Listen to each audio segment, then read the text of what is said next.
अरविंद जी, पहले तो मैं आपको बधाई देना चाहूंगी।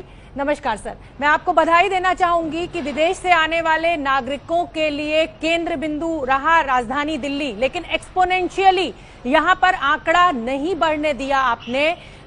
बढ़े जरूर है मामले, लेकिन उस तेजी के साथ नहीं। मेरा सवाल अब आपसे यह है कि लॉकडाउन 4 में आपने बहुत छूट दे दी है, क्या स्थिति पूरी तरह से नियंत्रण में है कि आप ये रिस्क उठाने के लिए तैयार हैं?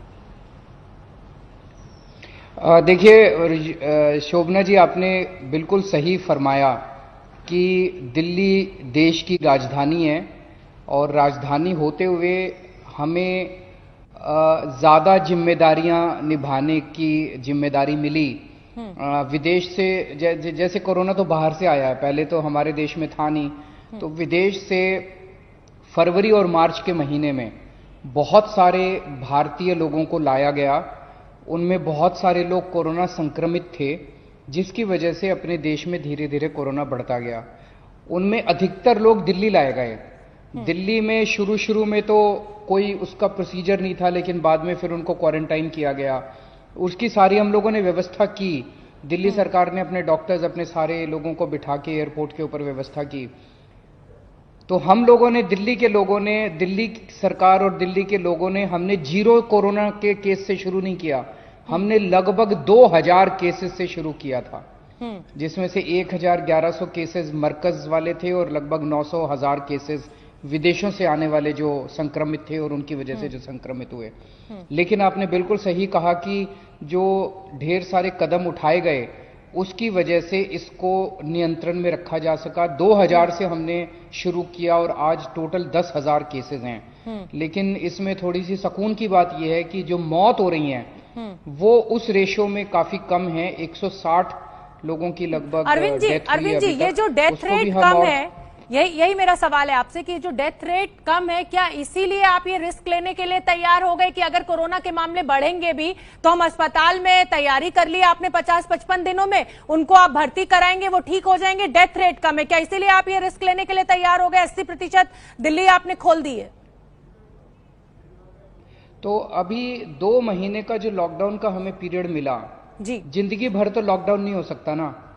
अगर मैं आपसे पूछूं भाई कोरोना कब तक खत्म हो जाएगा, अगर आप मुझे ये गारंटी दें कि महीने भर में खत्म हो जाएगा, तो मैं महीना भर और लॉकडाउन कर दूंगा। लेकिन अभी तो ये साल 2 साल कुछ समझ ही नहीं आ रहा कि कब तक चलेगा। जब तक इसकी दवाई नहीं निकल आती तब तक चलेगा ये, और दवाई निकलने में साल लगेगा, 2 साल लगेगा, कुछ नहीं पता। तो अब कोरोना के साथ साथ अपने को अपनी जिंदगी भी तो चलानी पड़ेगी। तो इसीलिए 2 महीने का जो हमें समय मिला लॉकडाउन का, इसमें हमने अपने अस्पतालों की बेड्स की सारी तैयारी कर ली है। आज सुबह सुबह मैंने रिव्यू लिया था। सबसे ज्यादा जरूरत कोरोना के सीवियर पेशेंट्स को ऑक्सीजन की होती है। ऑक्सीजन सैचुरेशन लेवल कम हो जाता है, 85 पे पहुंच जाता है, 95 एक आम आदमी का होना चाहिए। तो उसके लिए हमने ऑलरेडी 2000 बेड, जो कि बहुत बड़ी संख्या होती है, हमने ऑक्सीजन के तैयार कर लिए। और कल परसों हमने टेंडर किया था, 1,500-2 हजार बेड और तैयार करने जा रहे हैं। हमारे पास कुछ दिनों के अंदर लगभग 4000 बेड दिल्ली में कोरोना के ढेर सारे सीवियर पेशेंट्स डील करने के लिए तैयार होंगे। अरविंद जी, तो किसी भी वक्त में हम लोग 50,000 हम लोग कोरोना के एक्टिव केसेस को डील करने के लिए हम तैयार होंगे। अरविंद तो जी, ये तैयारी करने के बाद अब समय, एक बात ये भी कही जा रही है कि ठीक है, आपकी तैयारी सराहनीय है, आपने 50,000 एक्टिव पेशेंट्स को एक साथ हैंडल करने की तैयारी कर ली है, लेकिन एक पक्ष ऐसा भी है दिल्ली में जनता, लोगों का, नागरिकों का, जिनका कहना यह है कि अब सरकार ने हमें हमारे हाल पे छोड़ दिया है, अब हम लॉकडाउन खोल रहे हैं क्योंकि हमारे पास पैसे की कमी हो गई है, इसलिए अब आप अपने हाल पे, आपको खुद जीना है, खुद समझना है कोरोना से और खुद बचना है। ऐसी ये क्या बात हुई? जैसा मैं आपको बता रहा हूं कि 2 महीने के अंदर हमने जो तैयारियां की हैं, 2 महीने पहले जब लॉकडाउन शुरू हुआ था, अगर आप मेरे से पूछती तो ना हमारे पास टेस्टिंग किट थी, ना हमारे पास पीपी किट थी। कौन सी टेस्टिंग किट अच्छी ठीक है, कौन सी खराब है, RT-PCR ठीक है कि एंटीबॉडीज वाली किट ठीक है, हमारे पीपी किट नहीं थे, हमें कुछ आइडिया नहीं था।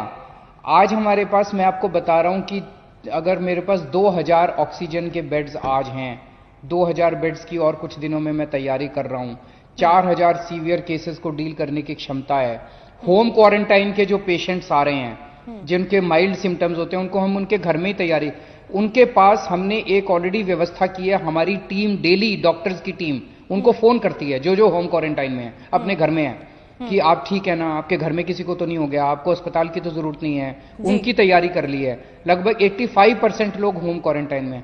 इन सारी तैयारियों को करने के बाद अब हमने निर्णय लिया है कि भाई अब जिंदगी चलानी है, अर्थव्यवस्था चलानी है, अब खोलने का, और खोलने का भी धीरे धीरे कर रहे हैं। सारी चीजें नहीं खोली अभी, मॉल्स नहीं खुले, सिनेमा थिएटर्स नहीं खुले, स्विमिंग पूल्स नहीं खुले, अभी बसें 20 लोगों के साथ बसें चल रही हैं, मेट्रो भी नहीं खुली है, तो धीरे धीरे खोल रहे हैं।